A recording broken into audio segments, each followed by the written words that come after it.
Welcome to the second lecture of linear programming, the second chapter as per GTU syllabus. In the previous lecture, I have discussed about introduction, definition of linear programming, what are the terminologies with the linear programming, and how to formulate a linear programming mathematical model from the descriptive information. So, in continuation to that, I have taken few more numericals over here, out of which the very first numerical is kept here. I am reading the information which is provided over here. It states that a company manufactures two products A and B. Both the products pass through two machines M1 and M2. The time required to process each unit of A and B on each machine and the available capacity of each machine is given in the table. So, this is the particular table that product A and product B both have to pass through machine M1 and machine M2. Okay. A consumes 6 minutes on machine 1 and it consumes 2 minutes on machine 2. 2 hours, 2 hours on machine 2. Likewise, the product B, it consumes 4 hours on machine M1 and 4 hours on machine M2. The total available capacity of machine M1 is 3600 hours and the total available capacity means how many hours we can use machine 2, that is restricted to 2000 hours. The availability of the raw material is sufficient to produce 500 units of A and 400 units of B. Each unit of A and B gives the profit of 25 rupees and 20 rupees respectively. Construct the LP model to determine the quantity of each unit to be manufactured to maximize the profit. Okay. Here it is clearly stated that this particular case is of maximization type. In formulating a mathematical equation of LP model, it comprises 4 parts: the decision variables, objective functions, constraint equation, and non-negativity conditions. Okay. So, here the very first thing that comes in our mind is that what will be the decision variable. The most important thing in formulating LP model is identification of the decision variables. Here the case is of maximization type, it is of profit type. We are manufacturing two products A and B. So, the quantity of A and B, how many pieces of product A and how many pieces of product B that can be produced, corresponding to which the firm can get maximum profit. So, decision variable identification is in this case is very easy. The decision variable will be the quantity of product A and B. So, if I am writing the very first part of formulating LP model, that is my decision variable. So, I am assuming the decision variables, hence I am writing let x1 is the quantity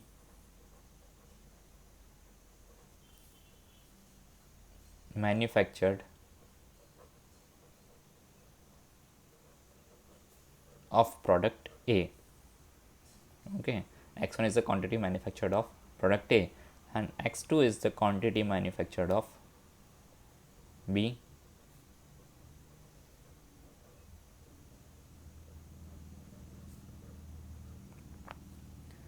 We are producing x1 quantities of product A and x2 quantities of product B. Okay, I am writing objective function. Objective function is of maximization type, hence I am writing max z. With each unit of A, firm makes 25 rupees of profit, and with each unit of B, firm makes 20 rupees of profit. But here the firm does not manufacture only a single quantity. The firm manufactures x1 quantities of product A and x2 quantity of product B. Hence, the profit associated with the product A is 25 times x1, and the profit associated with the product B is 20 times x2. 25 times x1 plus 20 times x2. Objective function is clear. Now I am coming to the constraint equations. So, constraint equation, here we are provided with the two constraints. See, the very first constraint is with respect to the available capacity of machine M1 and M2, and the second constraint over here is provided with respect to the raw material. Yes, availability of the raw material. So there are two constraints. So if I am writing the constraint equations,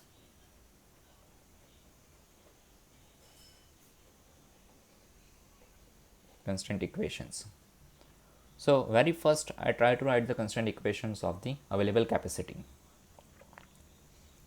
If I manufacture 1 unit of product A, it consumes 6 hours of machine M1, and if I manufacture 1 component of B, it consumes 4 hours of machine 1. So if I make 1 quantity of A and B, the total capacity utilized of machine 1, that will be 6 plus 4, that is 10. Okay, but again here I do not manufacture, the firm does not manufacture only a single quantity of A and B. The firm manufactures x1 quantity of A and x2 quantity of B.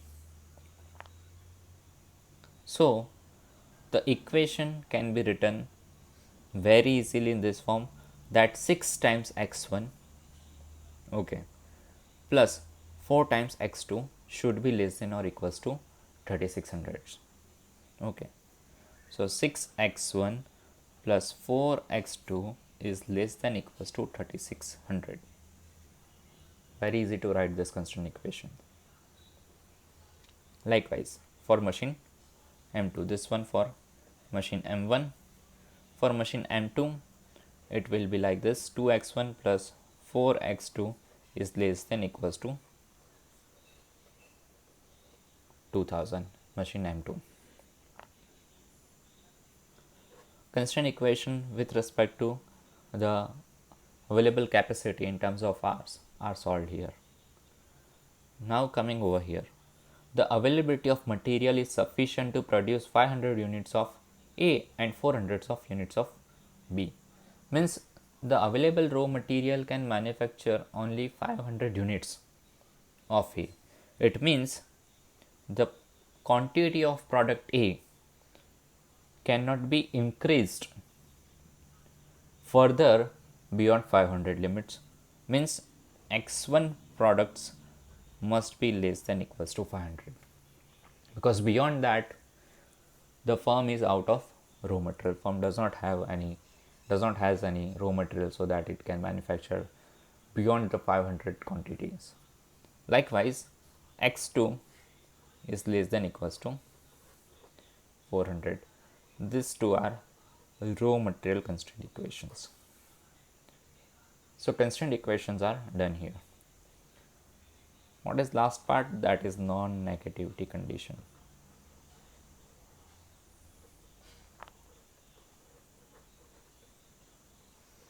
Non-negativity condition states only that decision variables cannot be negative.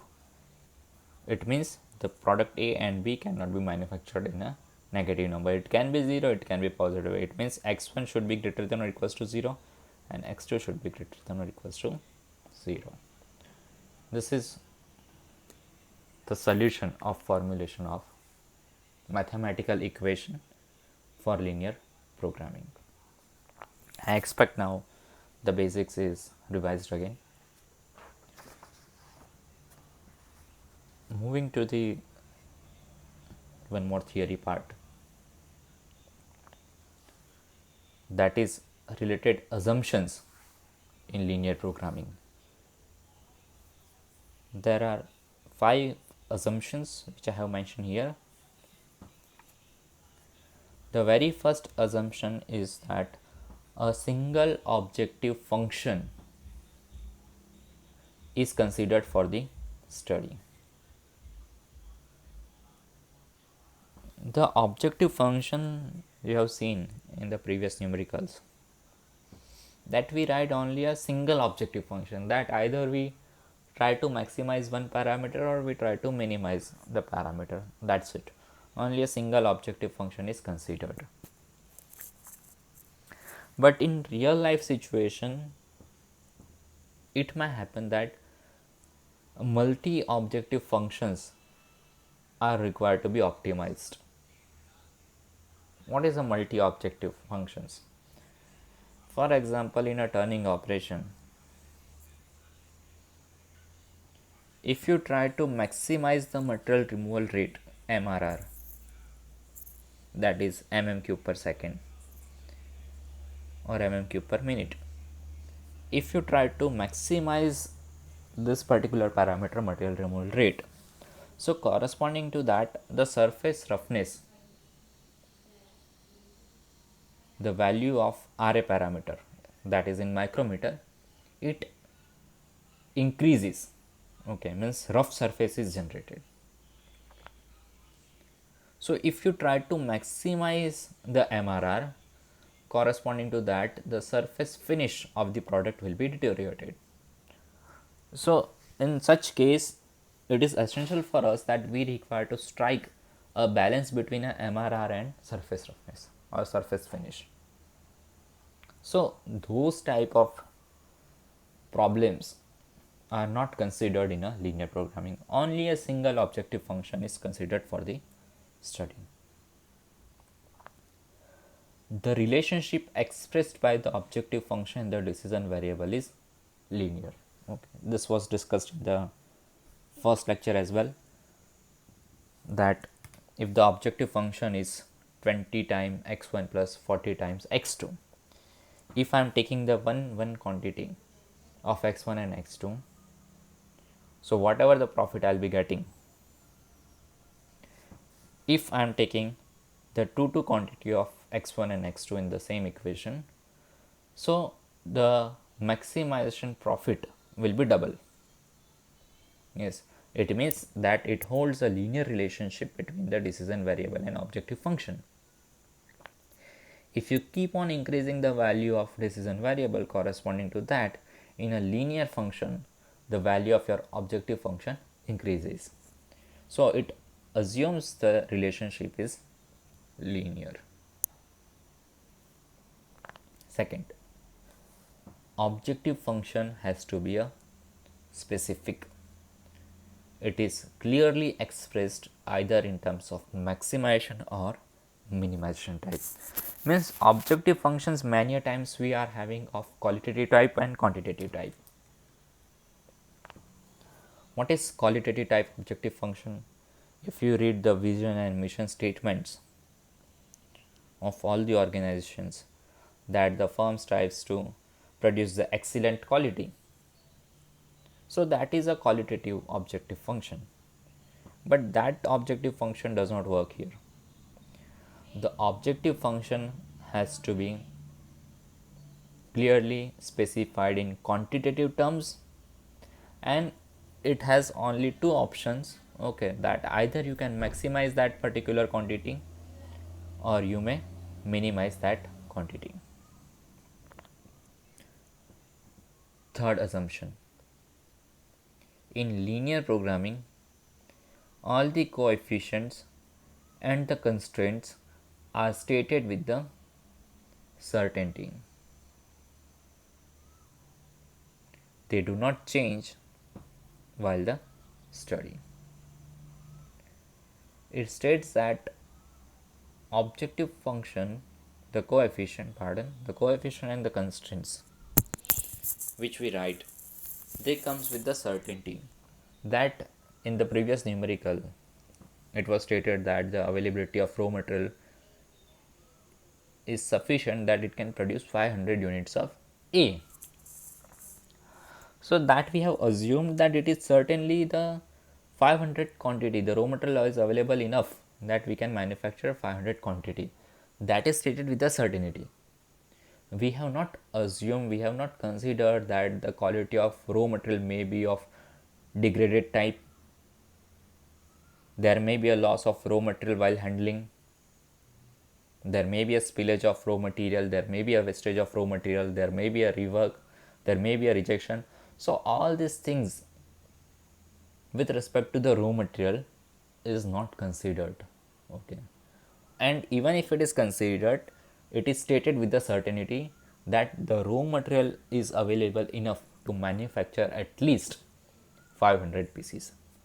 So that thing is stated with the certainty. Fourth, all the constraints are well defined and expressed in a quantified figures. This is another assumption that any constraint, any limitation that is required to be imposed, okay, it has to be clearly defined and it has to be defined in a quantified numbers. What is quantified numbers? That you have 3600 man hours available with you per month. So constraint is specifically defined in a quantified figure. Availability of raw material is this many kilograms, this many tons. So each and every constraint is specifically defined in a quantified figure. Fifth, the decision value in the final solution is considered as a continuous. Fraction values are not allowed. The final solution over here is considered as your optimum solution. So in optimum solution, decision variables value are considered continuous. What is the meaning of this? If I try to solve the previous numerical and if I am getting the quantity of A and B like 15.5 quantity and 16.2 quantities, so those are the fraction value. I cannot manufacture a 15.2 products and 10.5 products. The fraction values are not allowed. Means we have to round figure that. The decision values have to be round figure. Means either I am manufacturing the A product maybe a 10 units or maybe a 11 units, but not 10.2. And with this there comes one more challenge. What is that challenge? That if I do a round figure to the decision variables value, the solution no longer remains the optimal. It may be near to the optimal, but it does not remain a optimal solution. Okay. So these are the assumptions associated with the linear programming.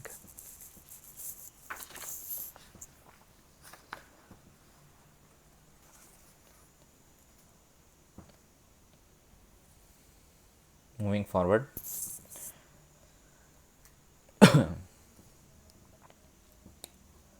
now from the product mix, okay, moving away from the product mix, one numerical I have taken here from the production planning point of view, means from the different domain. The descriptive information I am reading here: a company manufactures a single product only. The estimated demand for the product for next 4 months are 1000, 800, 1200 and 900 respectively. The company has a regular time and overtime capacity of 800 and 200 per month respectively. The cost of RT means regular time and overtime is 20 rupees per unit and 25 rupees per unit. The company can carry inventory to the next month and holding cost is 3 rupees per unit per month. The demand has to be met every month. Formulate LP model, linear programming model, for the above given information.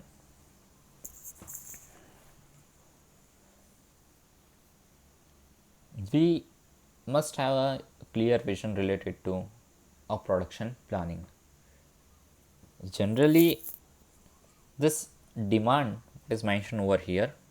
It is for the future period, for the first month, second month, third month and fourth month. So it is estimated, it is computed from the past demand. So that is a forecasting. Okay, means the firm did a forecasting for the upcoming 4 periods.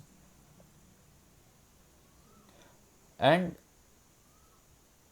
generally companies, manufacturing industries, they work in a regular time, means on a regular basis, 9 to 5.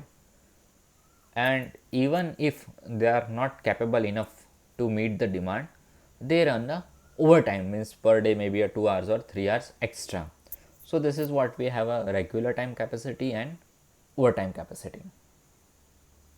Okay, it is clear. The company can also carry the inventory. What is the meaning of this inventory and what is the meaning of this holding cost? That if in this particular month the total demand is estimated at 1000, and if the firm manufactures maybe 1200 units this particular month, so they are able to sell 1000 pieces, it is fine. So where goes those extra 200 pieces? So those 200 extra pieces will be utilized in a next month to satisfy the demand of next month. Those 200 pieces will be utilized. So that is what the inventory. Okay, inventory is computed at the end of month and it is carried forward for the next month. And what is the holding cost?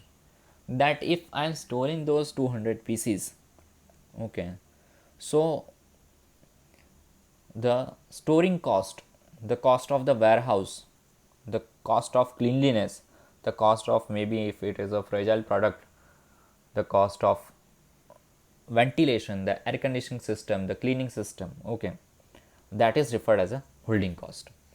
And holding cost is always expressed per unit. Okay, means if I am storing 1 unit for 1 month, okay, I have to bear 3 rupees. So those are the terminologies with respect to our production planning. Now coming to the solution of this LP model. Here decision variable identification is critical, that how many decision variables will be there. Okay, so decision variables, there are 3 categories. One is the regular time production, second is the overtime production, and third is that inventory. Okay, so there will be total 12 decision variables. See how, if I'm writing the demand over here, if I'm writing the period over here,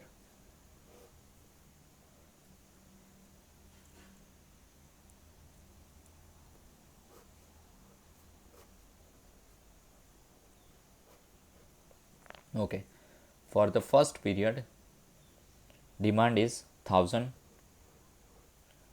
second month it is 800, third month it is 1200, and fourth month it is 900. Okay, so this 1000 demand will be satisfied, okay, using regular time production capacity plus overtime capacity, and if I have any inventory. Okay, so if I try to write a decision variable here,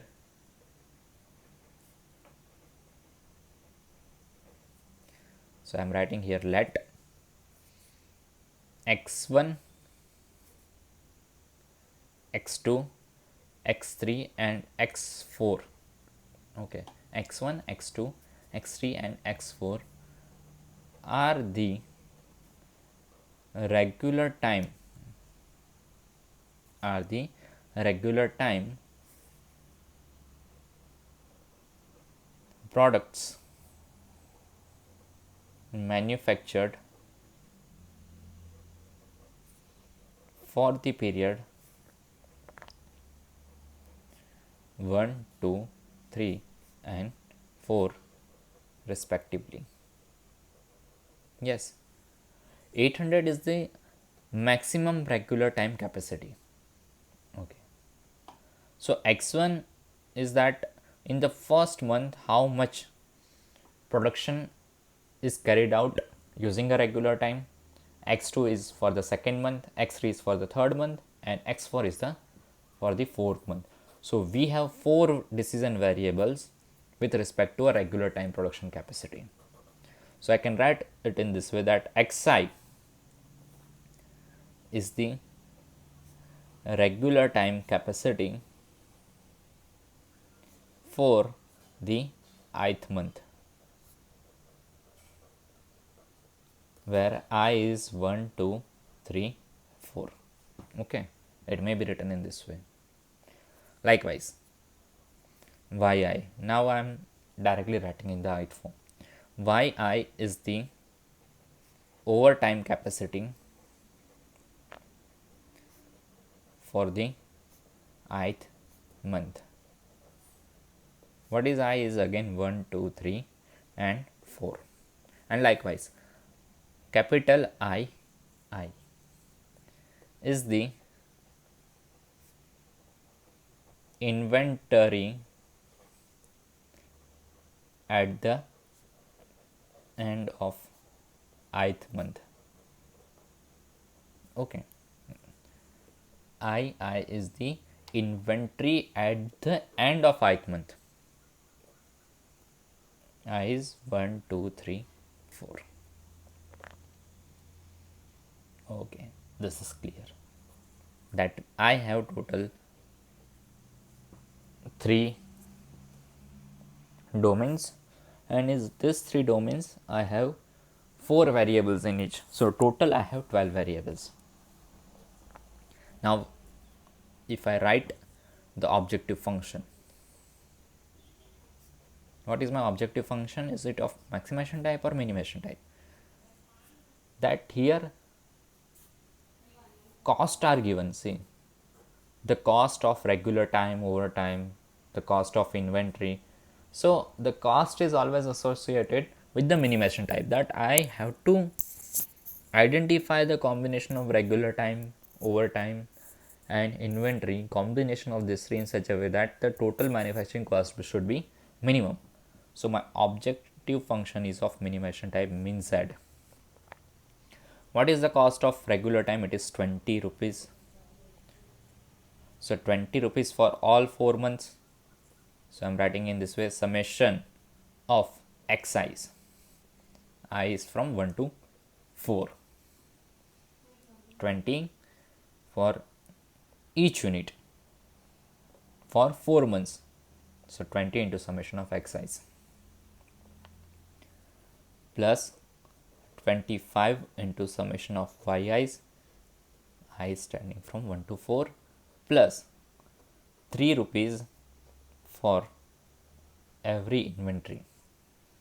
I is from 1 to 4. Objective function here can also be written as a 20 times x1 plus 20 times x2 plus 20 times x3 plus 20 times x4 plus 25 times y1 and so on. All the 4 variables can be written over here. It is fine. So objective function is clear here. Now if I try to write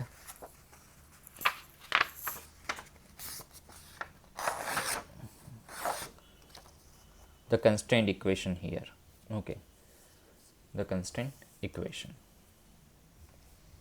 So third constraint equations. See, if for the first month the demand is 1000, and here it is clearly mentioned that the demand has to be met every month. Okay, means demand has to be satisfied for every month. It has to be done. That condition must be satisfied.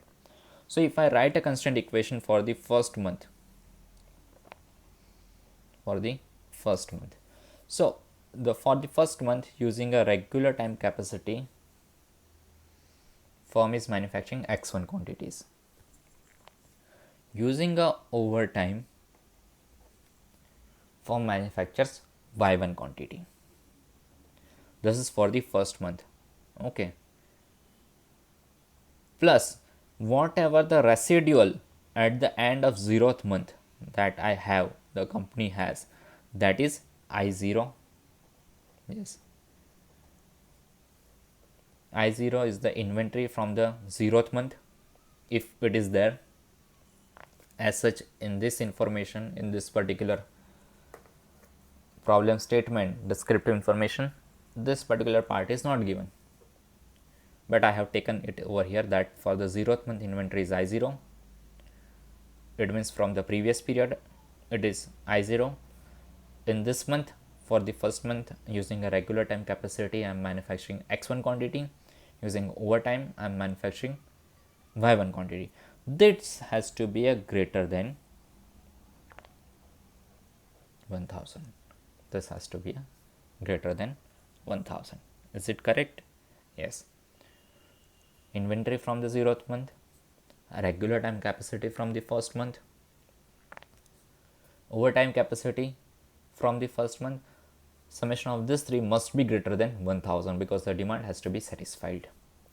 So assume that inventory from the past period is maybe a 150. I'm just randomly stating. Using a regular time capacity, I have manufactured 800 pieces. Using overtime capacity, I have manufactured 150 pieces.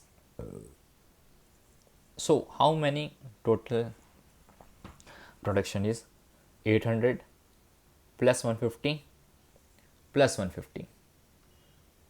So it is 1100. So 1100 is greater than 1000.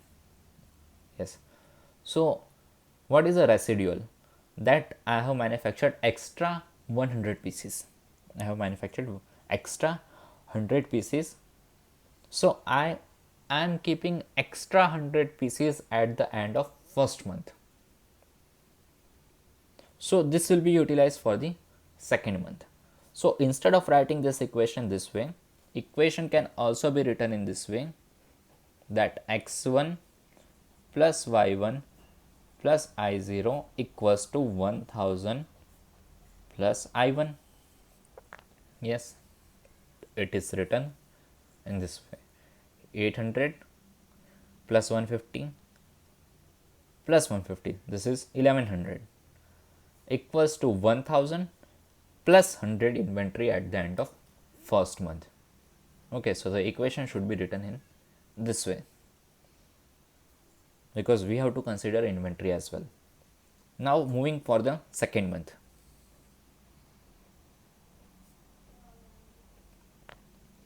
Now it is relatively easy to write inventory at the end of first month, that will be utilized at the beginning of the second month. Regular time capacity, this is x2. Overtime capacity, that is y2, must satisfy the demand, that is of 800. And if you have any residual, okay, that will be considered as an inventory at the end of second month.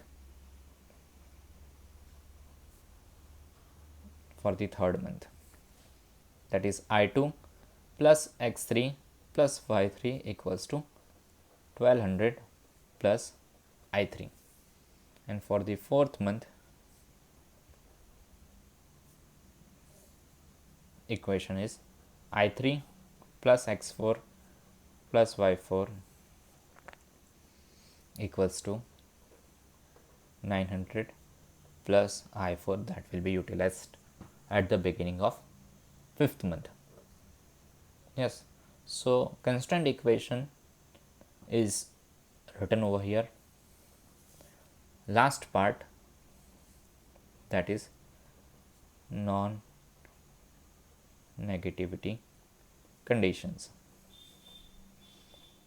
Non-negativity condition states that none of the decision variable can be negative. So you may write that all the xi's are greater than equals to 0, all the yi's are greater than equals to 0, and all the inventories are greater than equals to zeros. This is how you may formulate a linear programming for the case of production planning.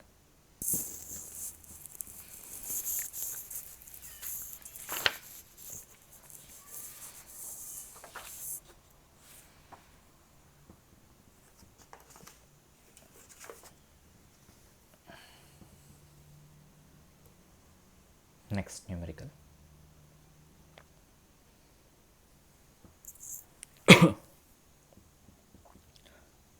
A research laboratory has two melts, A and B, of copper, nickel and zinc to make a new alloy. The composition of metals is as follow. Composition is given here. Melt A consumes 3 units. It consumes the composition of copper, nickel and zinc in a proportion. Okay, it is in proportion 3, 2 and 1. It is not in units. Okay, the proportions, compositions are given here. It is 3 gem, 2 gem, 1. It does not indicate that 3 units of copper, 2 units of nickel and 1 unit of zinc. To make up a new alloy, at least 15 kg of copper, 10 kg of nickel and 6 kg of zinc is required. Melt A cost 45 rupees per kg and B 50 rupees per kg. Formulate linear programming model for the quantities of each melt to be used to minimize the cost. From the information, what we can make out is that a research laboratories try to make a new alloy, and for making that alloy it requires two melts, means it is making a mixture of melt A and B, and using that melt it is manufacturing, it is trying to develop a new alloy. Melt A consumes, okay, it is a composition of copper, nickel and zinc in a ratio of 3 gem, 2 gem, 1. And melt B has a composition of copper, nickel and zinc in a 2 gem, 2 gem, 1. The cost of melt A is 45 rupees per kg and the cost of B is 50 rupees per kg. And also, to make a new alloy, at least 15 kg of copper, 10 kg of nickel and 6 kg of zinc is required. So it is clear that it is of minimation type case. Most important thing is the decision variable. What are the decision variables? Here it is clear that new alloy is a mixture of A and B. So what I require to compute? That I require to compute that how many units, means how many kilograms of A and how many kilograms of B will be utilized for making that new alloy. So if I try to write my decision variables are like this.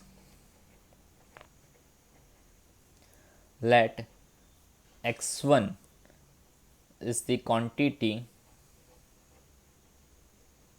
of melt A to be used in kgs.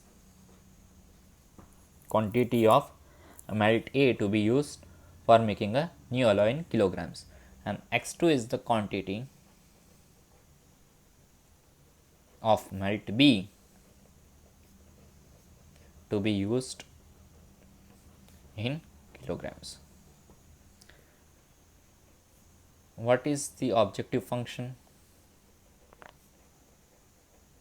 Objective function is of minimation type, so hence min z, minimation z function, that is 45 x1 plus 50 x2. This is easy. Now if I try to write the constraint equation,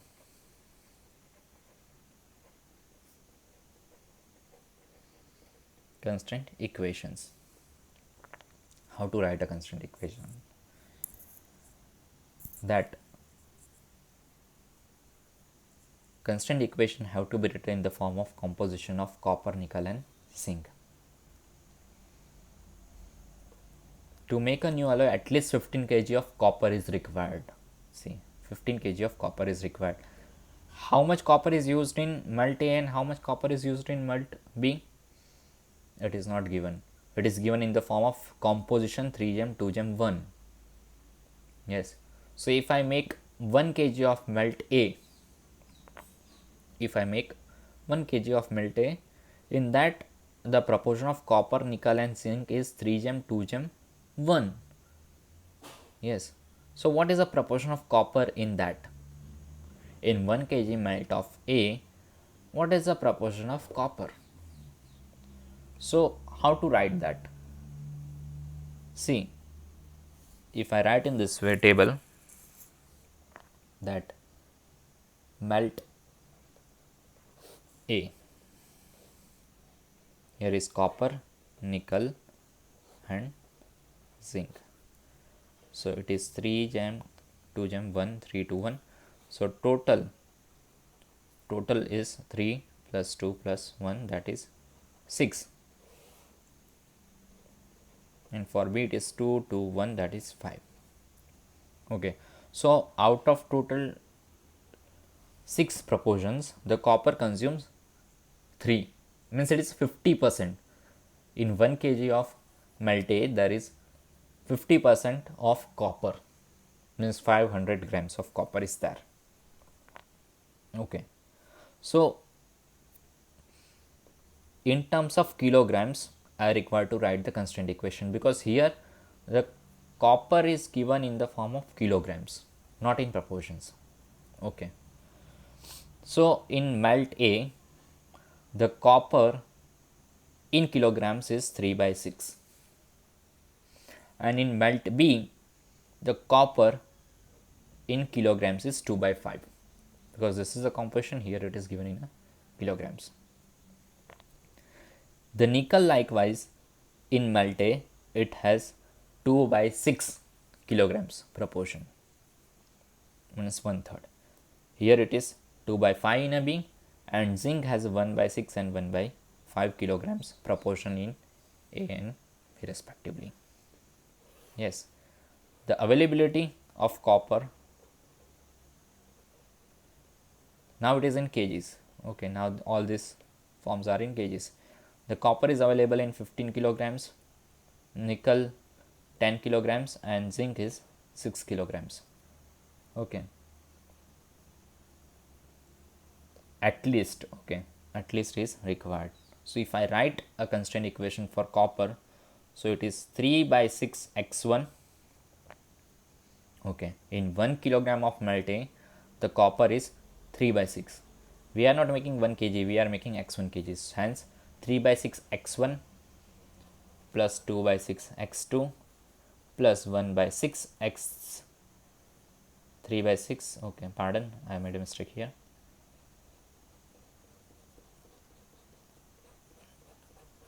Yes, 3 by 6 of x1 plus 2 by 5 of x2 should be greater than equals to 15. At least this much is required. More than that, it is fine.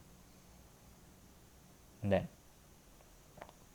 for nickel, it is 2 by 6 of x1 plus 2 by 5 of x2 must be greater than equals to 10. Third, 1 by 6 of x1 for zinc, 1 by 5 of x2 is greater than equals to 6. Constraint equation for copper, nickel and zinc are mentioned here. Okay, it is clear to understand. And fourth is non-negative conditions.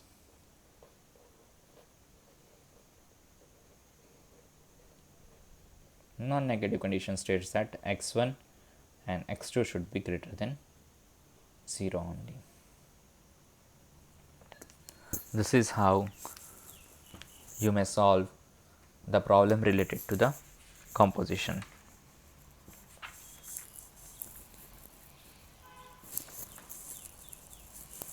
Moving forward,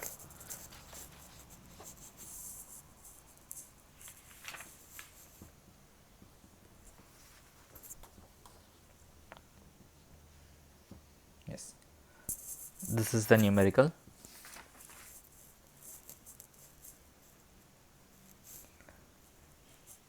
The numerical states that